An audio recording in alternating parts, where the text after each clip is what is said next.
14절 아브라함이 애굽에 도착하고 있을 때 그 애굽 사람은 그 여인을 보았다. 그녀가 대단히 아름다웠기 때문이다.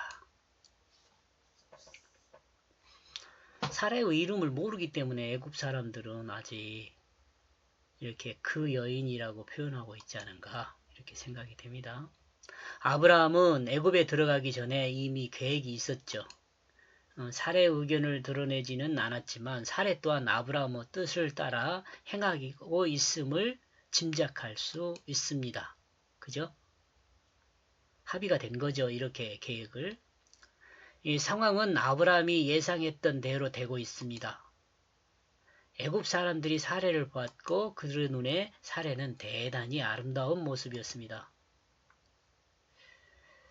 글쎄 지금 생각해보면 이해가 안 갈 수도 있어요. 나이가 많거든요. 이 정도면은. 아무튼 성경은 분명하게 아름답다고 증거합니다. 이렇게 되는 것을 보면 마치 아브라함의 계획이 하나님이 뜻인 것처럼 오해할 수 있습니다. 그렇죠? 일이 순조롭게 딱 그렇게 진행이 되잖아. 아브라함이 예상했던 것과 같이 진행이 되고 있어요. 그러니까 아브라함의 생각에는 뭐 하나님 뜻이네 라고 생각할 수 있죠. 우리 그리스도인들도 이렇게 이해할 수 있어요. 자기 마음대로 해놓고 잘 일이 진행되어 가면 어떻게 해요? 아 이건 하나님 뜻이구나 이렇게 생각할 수 있죠. 그것은 근데 오해죠. 오해. 자기 마음대로 해놓고 하나님 뜻이라고 하면 곤란해요. 그렇게 된 사람들이 어떤 사람이에요? 하나님 말씀을 자기 마음대로 이용하는 사람들이죠. 하나님의 말씀을 자기 마음대로 이용하는 사람들. 15절 바라오 대신들도 그녀를 보았다. 그들은 그녀를 굉장히 칭찬하였다. 바로를 향하여. 그래야 바로는 궁 안에서 그녀를 취하여 드렸다. 이렇게 꼭 좀 문제가 있는 일에는 부추기는 사람들이 있죠. 문제가 있는 일에는 부추기는 사람들이 있어요.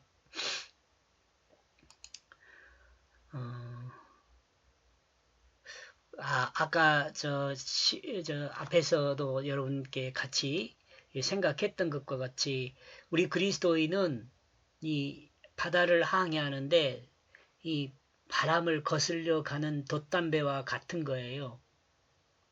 세속의 흐름을 따라서 그냥 흘러가는 것이 아니라 세속의 흐름에 맞서서 분명한 방향을 정하고 그 바람을 이용해서 거슬러서 우리가 목적하는 곳을 향하여 가는 게 그리스도인의 삶이에요.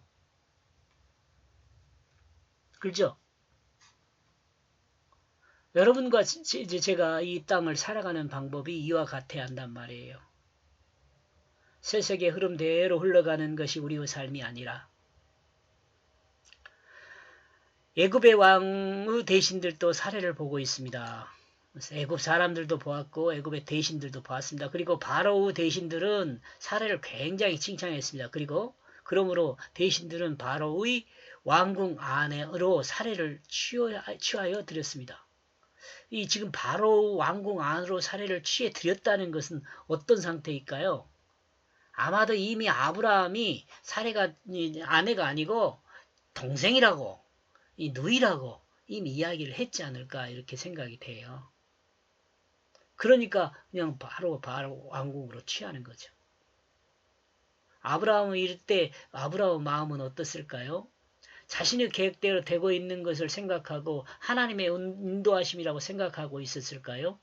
아니면 사랑하는 아내가 어떻게 될지에 대해서 걱정하고 있었을까요? 여러분은 어때요? 여러분이 이런 상황이라면 다시 한번 이 잔소리 하는데요. 우리는 하나님 말씀 성경을 대하면서 나 자신에게 하시는 말씀을 들어야 하거든요. 그러니까 아브라함과 사라와 바로 왕과 애굽 그 신하들이 지금 이렇게 하고 있구나. 이 이야기 별로 중요하지 않아요. 이 이야기 안에서 하나님이 나에게 뭘 어떤 의미를 전달하고 있느냐 그 말을 들어야죠. 그러니까 늘 여러분과 저는 성경을 읽으면서 그래 너는 어떤데? 이 질문을 해야죠. 너는 어떤데? 너는 무슨 생각을 해야겠어? 성경의 역사를 우리는 읽어서 알고 있잖아요. 그러니까 이렇게 대답할 수 있어요. 나는 하나님을 믿음으로 믿고 의지하고 당당하게 사례가 내 아내라고 말할 것입니다. 어차피 하나님께서 인도하시고 하나님께서 약속하셨으니까 그렇게 될 것이기 때문에 그렇습니다. 이렇게 말할 수도 있겠죠. 역사를 알고 있으니까. 그런데 역사를 모르고 있는 이 아브라함 같은 경우는 지금 그렇게 말할 수가 없죠. 겁에 덜덜 떨릴 수 있죠.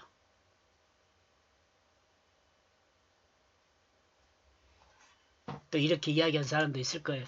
아니 꼭 왜 애굽에 바로 왕한테 가지고 그러냐. 그 애굽 변방이나 그런 데 가서 좀 기근 피하고 오면 되는 거 아니냐 이렇게 생각할 사람도 있겠죠. 그죠? 근데 지금 그걸 말하기 그런 걸 보면 어때요? 이것이 지금 이 아브람과 사레와 그다음에 이 바로와 애굽의 그 신하들의 그 관계 안에서 일어나는 그 이야기를 우리에게 전달해 주려고 지금 이 말씀을 주는 것이 아니잖아요. 우리가 이 상황을 쭉 알고 있는 상황에서 우리를 향하여 하나님께서 너는 어떤데? 네가 지금 어떻게 할 거야? 라고 물어보는 거죠. 그러면서 이 이야기와 같은 내 삶을 돌아보는 거죠. 내 삶을. 아, 내 삶이 이런 상황인데 어떻게 하지? 하나님을 믿음으로 하나님이 인도하는 것으로 가야지 라고 마음을 다져야지요. 16절 그리하여 그는 아브라함을 잘되게 만들었다. 그리하여 아브라함은 생겼다. 양과 소와 순하기들과 남종들과 여종들과 암나기들과 수약대들이 이로 인하여 아브라함은 잘되고 있다는 생각을 할 수 있습니다. 자신의 뜻을 따라 자신의 생각대로 일이 진행되는데 드디어 현상은 긍정적으로 자신이 잘되고 있다는 생각을 했었을 수 있습니다. 어쩌면 자신의 생각에 하나님이 함께하고 있다고 생각했을 수 있습니다. 그리스도인도 이와 같이 오해할 수 있습니다. 자신의 뜻에 의하여 자신의 생각으로 일을 진행하면서 일이 잘 될 때에는 이거 하나님께서 함께해 주시는구나 라고 생각할 수 있다는 거죠. 아브라함은 양과 소와 수나기와 남종, 여종, 암나기, 수약대들이 생겼습니다. 이는 애굽 왕이 준 것이죠. 대신들이 준 것인지는 아직 기록이 없습니다. 애굽 왕이 준 것인지 대신들이 준 것인지는 모르지만 아무튼 얻었어요. 그러나 세상이 말하는 축복을 받은 것 같은 현상이 드러나게 느껴지고 있죠. 그렇죠. 왜 사람의 중심은 물질에 있잖아요. 물질적인 것들이 확 늘어나는데 아 복받았다 그럴 거 아니에요. 여러분 흔하게 교회에서 그러잖아요. 부자 됐다 집값 올랐다 그러면 복받았다 그럴 거 아니에요. 그러지 않아요? 근데 그거 잘못된 것이라고 지적하는 것 아닐까요 지금 이게? 그러나 영적으로 생각하면 자신이 아내를 바로 왕에게 주고 얻은 것이라는 것을 잊지 말아야 합니다. 아내를 팔아가지고 얻은 거죠. 아내를 판 거죠. 이 땅의 것은 아무리 커 보여도 작은 것이며 영적인 것은 아무리 작아도 이 땅의 그 어느 것과 비교할 수 없이 큰 것입니다. 중요한 말이죠. 이 땅의 것은 아무리 커도 영적인 것과 비교했을 때 영적인 것이 아주 적은 것이라도 그것이 이 땅의 것보다 더 크다는 거죠. 그 영적인 것에 아주 적은 것이 이 땅의 그 어느 것보다 가장 크다는 거죠. 이걸 비유하는 말이 여러분이 알고 있는 것처럼 진주 이야기 아니에요. 또 나올 것 같기는 한데 진주 이야기를 했을 것 같은데 진주. 가장 큰 진주를 팔았고 잘 자란 진주 싹 다 팔아가지고 가장 큰 진주 하나 산다고 하면 가장 귀한 거. 아브라함이 지금 가장 중심에 생각하고 있는 것이 무엇이에요? 이런 재산들 다 아브라함한테도 있어요. 이거 있어요, 제법 있어요. 종들도 있고, 양도 다 있어요. 있는 사람이 뭐 욕심이 더 늘어나기는 합니다만은 있는 사람이 이런 거 받아봤자 못해요. 먹고 사는데 별로 큰 불편함 없는데 이것이 더 커 보여요? 아내가 더 커 보여요?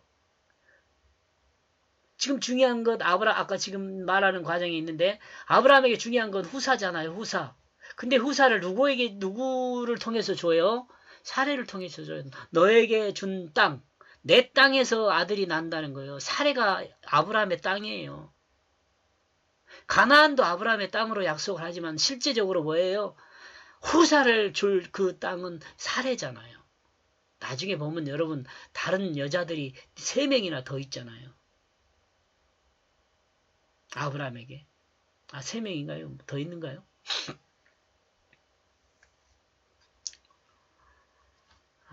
그 중요하지 않아요. 몇 명인지. 제가 몰라서 그런 것이 아니라 중요하지 않아요.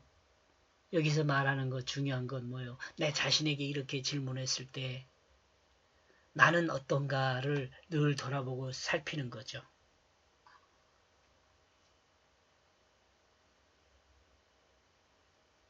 그러나 영적인 것으로 생각하면 자신의 아내를 바로에게 주고 얻은 것이니 아까 말했죠. 영적인 것이 가장 가치 있는 것이다. 고맙습니다.